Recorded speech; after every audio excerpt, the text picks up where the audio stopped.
Hi guys, welcome back to my channel. मैं हूँ जया और मैं वीडियोस बनाती हूँ स्पिरिचुअलिटी, मेडिटेशन, माइंडफुलनेस और लाइफस्टाइल के बारे में। थैंक यू सो मच आप सबके कमेंट्स के लिए। मैंने एक गिव अवे वीडियो बनाया है, तो अगर आप गिव अवे ऑन है, अगर आप गिव अवे में पार्टिसिपेट करना चाहते हैं तो आप अभी भी पार्टिसिपेट कर सकते हैं। गिव अवे के बारे में एक मैं इम्पॉर्टेंट अनाउंसमेंट करने वाली हूँ, तो आप मेरे वीडियो के एंड तक बने रहिए। Announcement I will do in and.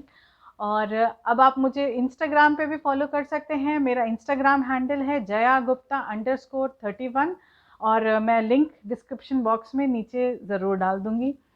तो आज की वीडियो हम स्टार्ट करते हैं। आज का जो टॉपिक है वो है न्यू एजुकेशन पॉलिसी 2020।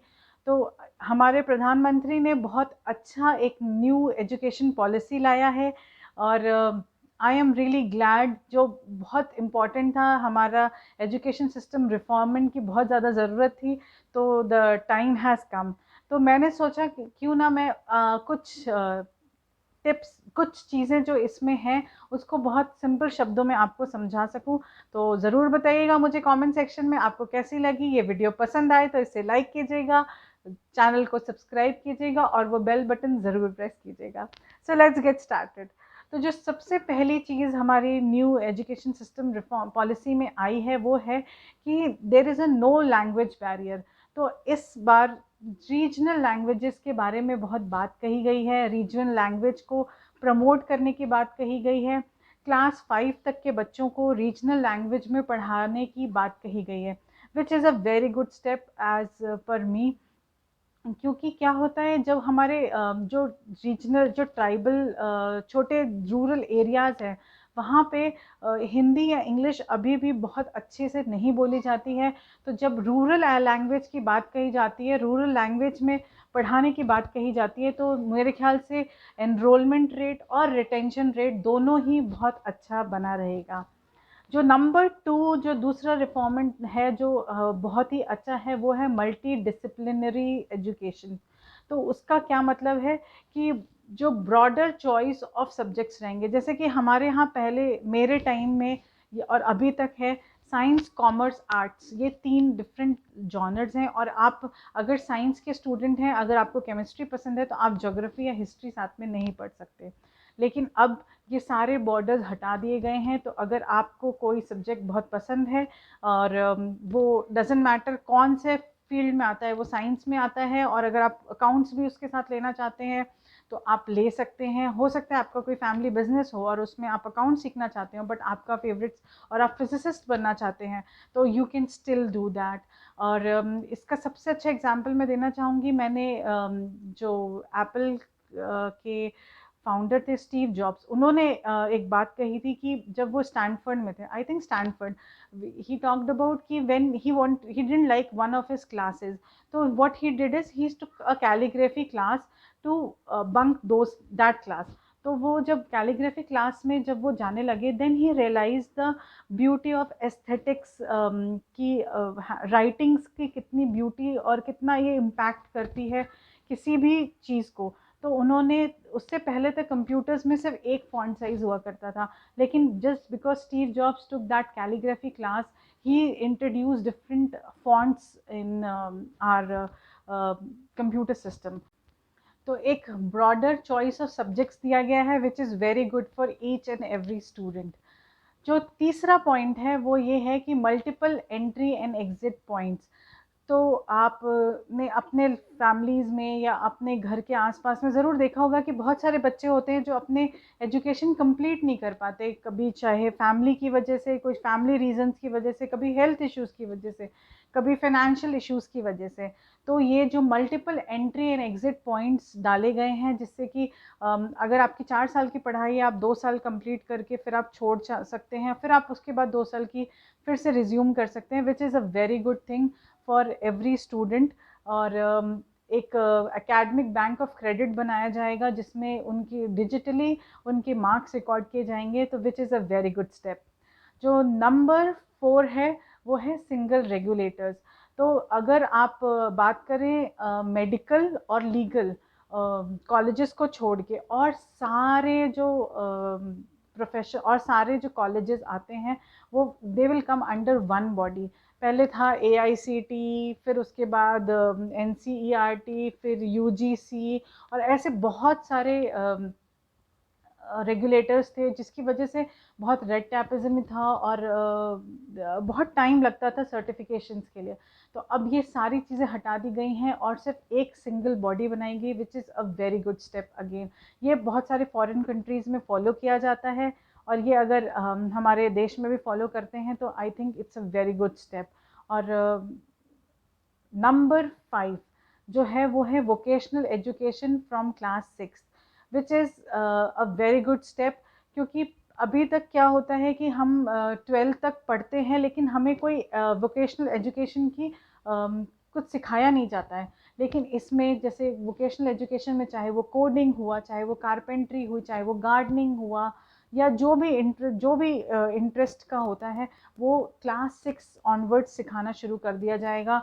और विच इज़ बच्चों को उससे उनकी हैंड्स ऑन उनको उसका एक्सपीरियंस मिलेगा। कुछ 20 days will be booklets days, तो उनके पास बैग्स नहीं होंगे और उन्हें सिर्फ उस वोकेशन, जो भी वोकेशन वो बच्चे चूज़ करते हैं उस पर काम करने को मिलेगा, which will give them an hands on experience on things. इसमें जो सबसे बड़ा मुझे ड्रॉबैक लगता है वो एग्जीक्यूशन पे लगता है। Let's see how schools are able to execute it, but otherwise I think it's a very good step and I am really positive about it. जो नंबर 6 रिफॉर्म है वो है make over of report cards. तो पहले बहुत बड़ा pressure होता था बच्चों के ऊपर 10+2 में, कैसे नंबर आए, कितने नंबर आए, किसके कितने नंबर आए और आपके बच्चे के कितने नंबर आए। तो इस बार ये रिफॉर्म में कहा गया है कि जो मार्किंग सिस्टम होगी that will be according to skills and capabilities, और lower emphasis will be on marks.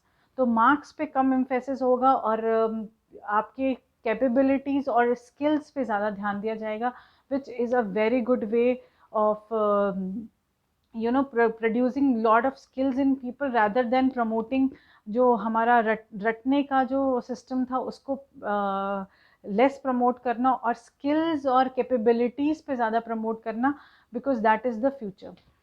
जो नंबर 7 है हमारा रिफॉर्म वो है digitalisation, which is a huge thing, because एक टीचर 10, 15, 50 से ज़्यादा बच्चों को नहीं इफेक्ट कर सकता, वो एम्पावर नहीं कर सकता, अपने नॉलेज को ट्रांसफ़र नहीं कर सकता।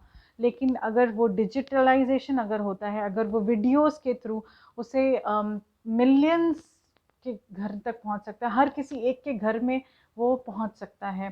तो डिजिटलाइजेशन की बहुत बात कही गई है, कहा गया है कि रूरल एरियाज़ में डिजिटलाइजेशन से रीजनल लैंग्वेज में एजुकेशन को पहुंचाना, क्लासेस की पढ़ाई रीजनल लैंग्वेज में करना, विच is a very big thing. और उससे मुझे लगता है कि जो हमारा रिटेंशन रेट है वो ज़रूर बढ़ेगा और बहुत लोग एनरोल भी होंगे, बिकॉज जैसे ही चीज़ें इंग्लिश या हिंदी में होती हैं तो लोग कनेक्ट नहीं कर पाते, समझ नहीं पाते, कई बार वो उसे बहुत अपने से दूर समझते हैं। लेकिन जैसे ही वो रीजनल लैंग्वेज में आ जाती है, it is easier to connect, it is easier to understand, और ये सबको समझ में आता है and then everybody tries to do it. तो जो हमारा रीजनल लैंग्वेज को प्रमोट करना और वो डिजिटलाइजेशन के through, which is a very good thing. Education for differently abled children के लिए भी इसमें बात कही गई है, और ये भी कहा गया है कि ई कोर्सेज़ को प्रमोट करना, जिससे कि हर घर में अगर आप कुछ सीखना चाहते हैं तो हर घर में ई कोर्स के थ्रू, क्योंकि हर जगह टीचर नहीं पहुंच सकता, लेकिन एक ई कोर्स के थ्रू हर कोई लर्न कर सकता है। जो नंबर 8 है, जो नंबर 8 है वो है लोक विद्या। नाउ व्हाट इज़ लोक विद्या? अगर आप बाहर के देशों में जाएंगे, यूरोपियन कंट्रीज़ में जाएंगे या एशियन बहुत सारी कंट्रीज़ में भी आप देखेंगे कि वहाँ के जो ट्रेडिशनल क्राफ्ट्स हैं उसको भी बहुत स्कूल्स में सिखाया जाता है, पढ़ाया जाता है, और वो उनके स्कूलिंग का पार्ट होते हैं। तो वो क्या होगा हमारे इंडिया के हिसाब से, खादी, जैसे khadi is very much our own, then handlooms, then farming का स्टाइलिंग, या फिर कैसे हमारे इंडियन वीवर्स कैसे बनारसी सिल्क या कोई कैसे वीव करते हैं, या सम एम्ब्रॉयडरी या सम पेंटिंग, मधुबनी पेंटिंग, लाइक जो पेंटिंग्स हमारे अपने देश की हैं, इनको सिखाया जाना, इनको प्रमोट करना स्कूल्स में, जिससे कि ज़्यादा से ज़्यादा इसके बारे में अवेयरनेस बढ़ेगी, तो विच is a very good thing. और जो सबसे last but not the least है फ़ीस। तो बहुत सारे स्कूल्स में फ़ीस के ऊपर बहुत सारी चर्चा होती है, तो स्कूल्स को नॉन फॉर प्रॉफिट ऑर्गेनाइजेशंस में रखा जाएगा, जिससे कि उनकी फ़ीस को रेगुलेट कर दिया जाए।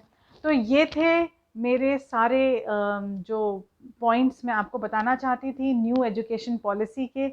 आपको ये कैसे लगे ज़रूर मुझे बताइए। ये मैंने एक शॉर्ट में आपको बताया। अगर आपको और डिटेल्ड वीडियो चाहिए तो मुझे कमेंट सेक्शन में ज़रूर नीचे बताइए। मैं एक डिटेल वीडियो बनाऊंगी और वो वीडियो थोड़ी लंबी होएगी, but I will make sure कि मैं सारे पॉइंट्स उसमें कवर कर सकूं।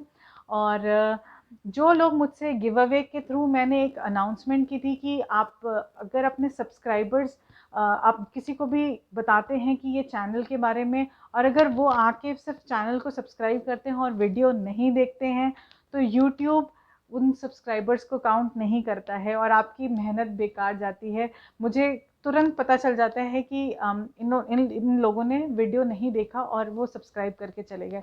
तो मेक श्योर कि आप जिन्हें भी मेरे चैनल के बारे में बताते हैं उन्हें पहले बताइए कि वो एक वीडियो देखें और उसके एटलीस्ट 2 to 3 मिनट्स देखिए, उसके बाद सब्सक्राइब करें। जनरली हमारी आदत होती है कि हम सब्सक्राइब करते हैं और फिर हम वीडियो देखते हैं। Don't do that. First watch the video and then subscribe to my channel, जिससे कि आपके चांसेस गिव अवे में विन करने के भी बढ़ेंगे। और मुझे बहुत बुरा लगता है कि आप इतना मेहनत कर रहे हैं और फिर भी आपके काउंट्स बढ़ नहीं रहे हैं। तो this was all about today's education policy और गिव अवे अनाउंसमेंट के बारे में। मैं आपको मिलूंगी नेक्स्ट वीडियो में। ये वीडियो अगर आपको पसंद आई हो तो इसे लाइक ज़रूर कीजिए, इसे शेयर कीजिए और मेरे चैनल को सब्सक्राइब कीजिए। बेल बटन ज़रूर प्रेस कीजिएगा। हर सैटरडे मैं लाइव आती हूँ 9 PM और मुझे ज़रूर उधर ज्वाइन कीजिए। So, and follow me on Instagram. Thanks for watching. Bye bye.